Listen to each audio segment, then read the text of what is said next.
Our next guest is a cybersecurity expert. He's been in the industry for 20 years. He's worked with the FBI, with the Toronto Police Cyber Task Force. He's an educator. He has trained CEOs in Fortune 500 companies, as well as students in a classroom. He's a best-selling author. He's a public speaker. He's done plenty of media appearances, and I see him right there. Let's go get him.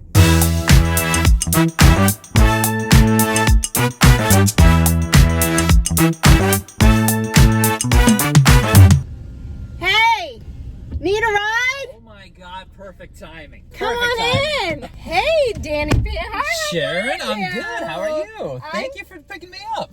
It's my pleasure. You ready to go on a little road trip? Always. All right, always. let's do it. It's a finish the sentence question, all right?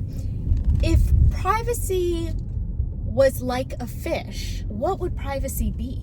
Privacy would be something that we claim we love as a society.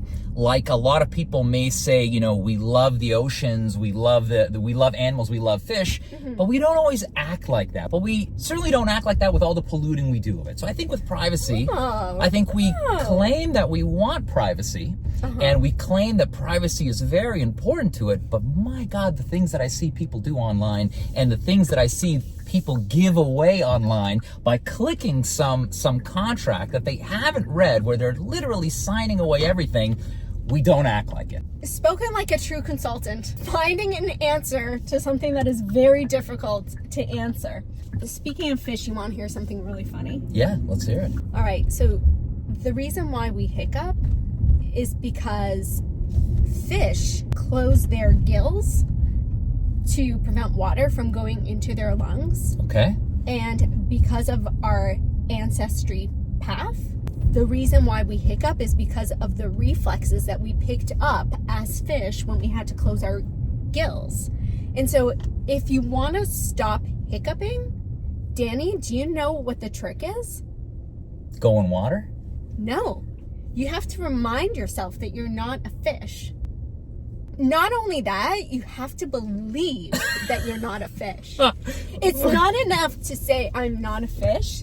You really have to concentrate. I'm not a fish. I'm not a fish. And then the hiccuping will stop? It 100% will stop. And I've tested this and it's true. Try it next time. I swear it works. Okay. So Danny, you've worked with the FBI. Yes. You've collaborated with the FBI. Yes. Okay, how does a company protect its data like the FBI? Well, the funny thing is actually there's a lot of similarities to mistakes that happen with the FBI, also that have happened with the CIA, right? That everyday people and everyday organizations do. I think one of the best cases happened with the CIA, agency, arguably the most secure organization in the world. These guys were hacked, and when you hear of something like that happening, you probably start thinking of some sort of quantum computing supervirus. And how does somebody take the likes of the CIA or the FBI down? They must have used a technology that we currently do not have defenses for, right? Okay. But no, it's nothing like that. Later, a Discovery Task Force learned that the employees that were taken down, that fell for the scheme, were woefully lax when it came to a cybersecurity mindset. So I don't care if you work for the FBI or if you work for the CIA. If you are not concentrating and you get too comfortable, right, this is when the bad guys win, because the bad guys are out there and they're constantly trying. Having worked with the FBI, Danny, do aliens exist? You know what? I'm not at liberty to say. If I told you, we'd have to, things would get ugly. So I can't say. All right. So I'll take it as a yes. But don't go to Area 51, right? Okay. Someone told me that your favorite road trip snack. Oh, you're good. Babybel. You're good. Babybel. Babybel. You can't go wrong with Babybel cheese. Okay. It's small, it packs a punch, it tastes good, right? So good. And they're fun to take off the red packaging. Well, you know what? Here, I could peel this one and then I could peel that one. Okay. And can we share Babybel? Like, I mean, eat it together, not actually share one. Now, do you usually eat it with a cracker or you just? I eat it straight. Take my Babybels the way I take my vodka, straight. Okay. Right? So. Finish. Did you just have a bite? Was I supposed to wait for you? Yes. I'm sorry. We're supposed to cheers. Cheers. Cheers. Cheers. Rude. Yeah, once it's open, it doesn't last long with me. So Danny, finish the sentence. Mm-hmm. Babybel is like privacy because it's wrapped up in a tight package, so it does come secure, but that security is easily unraveled if you're not careful. oh, it's good. I guess you can also have bad quality privacy, right? That's what I'm saying. You can have it can be seemingly secure, but it can unravel very quickly. You know what? You need to contact Babybel and get them to sponsor this, right? We should look at Babybel's privacy policy. The first risk when companies don't realize how valuable their data is. Yeah. The second risk is when people are creating that culture of fear and they're not empowering employees to talk about when there's a problem. I think probably one of the most infamous examples of an organization not acting quickly when something was wrong and information was breached was what happened with Uber. So Uber suffered a breach, and the bad guys, they stole $100,000 and information, money, what have you. Uber was very embarrassed about this, and they're like, we're just not going to tell anybody. The problem is, of course, as you know, is it's not that simple. You can't just pretend it didn't happen, right? There's regulations, there's laws, there's a bunch of things that need to happen when certain things are breached. And eventually this stuff always comes out, right? Never stays hidden forever. And so because of that, they were hit with a fine. Do you remember what that fine was, that they were hit with? No, I don't. Okay, take a quick guess. Okay, so let's think about this. So we're talking about probably hundreds of thousands, if not millions of people who were impacted by the breach.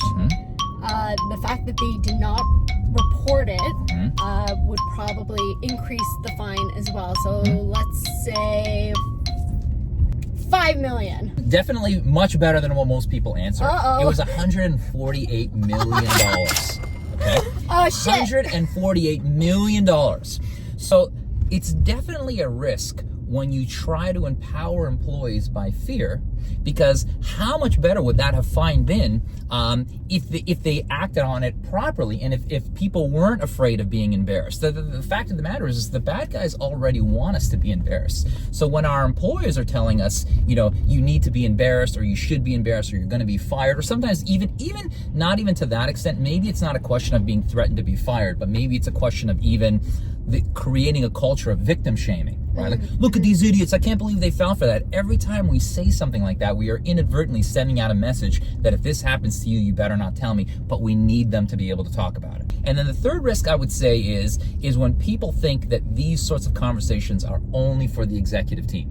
Everyone is a weak point within the company, right?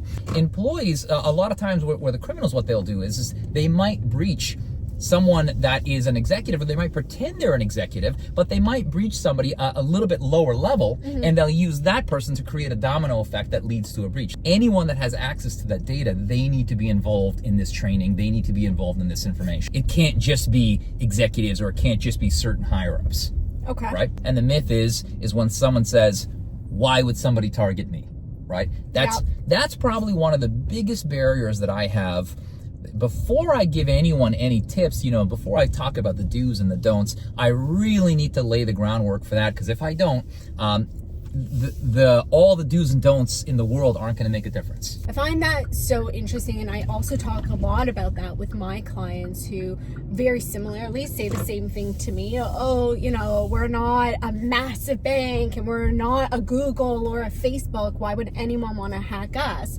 But the truth is that yes, they're not as big, but they also don't have the team to develop an incredible safe infrastructure to protect the data.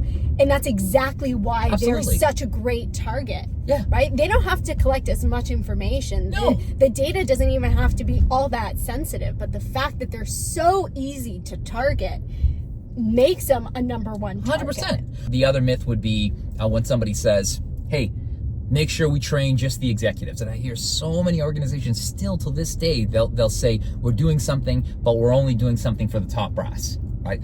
Again, it doesn't make any sense to me. Let's talk to the people that may not understand this and may not appreciate this the most, right? What are the targets that are ideal? Well, obviously, they're the big ones. We talked about that. But what's the next one? The one that you were talking about, the easy targets. How much better is it if I can get in and get out in 1 week's time or in 1 day's time, right? And I could just keep doing that. Exactly. Right? Trying to break into a bank through, like, digitally trying to break into a bank, that's very difficult to do, right? So if I'm a career criminal, why would I do that? I'm going to go after, the people who aren't spending this kind of money and don't have these kind of resources, for sure.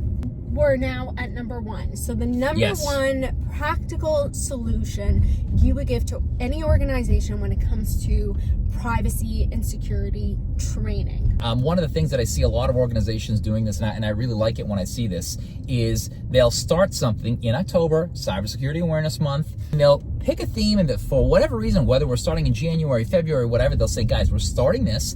They bring in someone to talk to their team. This is why it matters to us. This is why it's important. This is why you need to care. This is why it matters to your family. Then they introduce the modules. So there's more buy-in. Yeah. Hitting somebody with the do's and don'ts before you've convinced them that they actually need it is just not going to work. Because then they just see it as a hassle, right?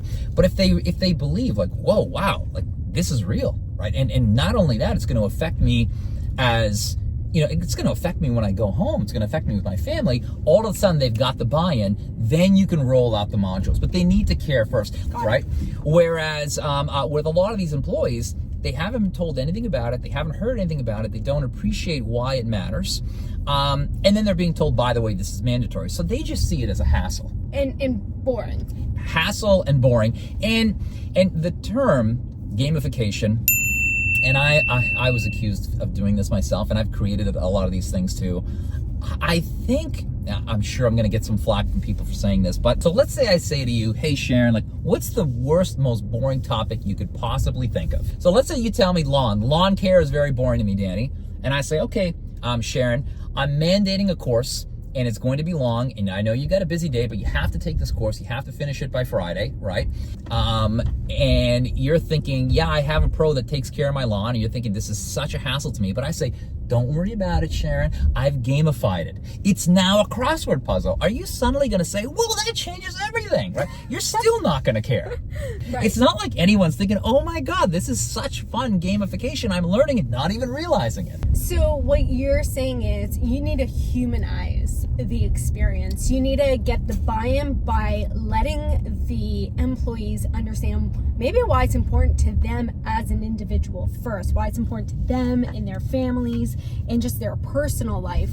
And then they'll be more receptive to understanding why is it also then important to my business life, my professional life, and how do I play a role in protecting the company that I work for. 100%. You really need to drill down that why this matters to you specifically, right? Answer that, the rest will take care of itself, because when you do that properly, that's when they start saying to you, holy cow, you got some modules that I can learn more about this stuff? Like, they're now coming to you.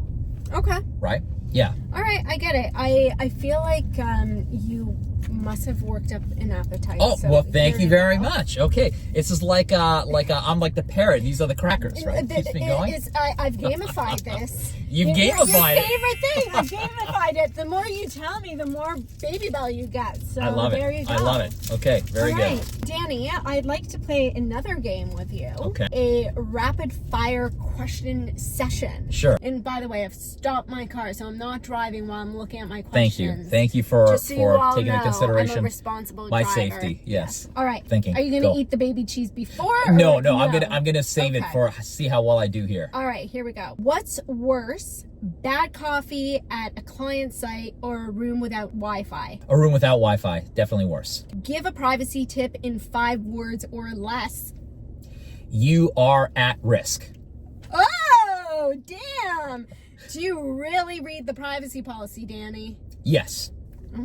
Always. Should passwords expire, or is that a myth we cling to? As long as the password is 18 characters, alphanumeric, numbers, symbols, uppercase, lowercase, it doesn't need to expire. Amazing. What's your banking password?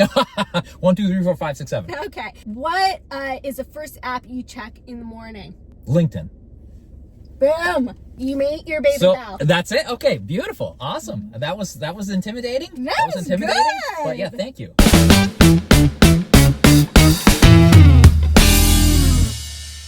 Quick questions. I'll do my best. I'm And nervous. You're making me nervous. I that makes me happy. Okay. Putting you on the spot is exactly what I intend to do. Okay. Are you ready? I think so. Okay. All right.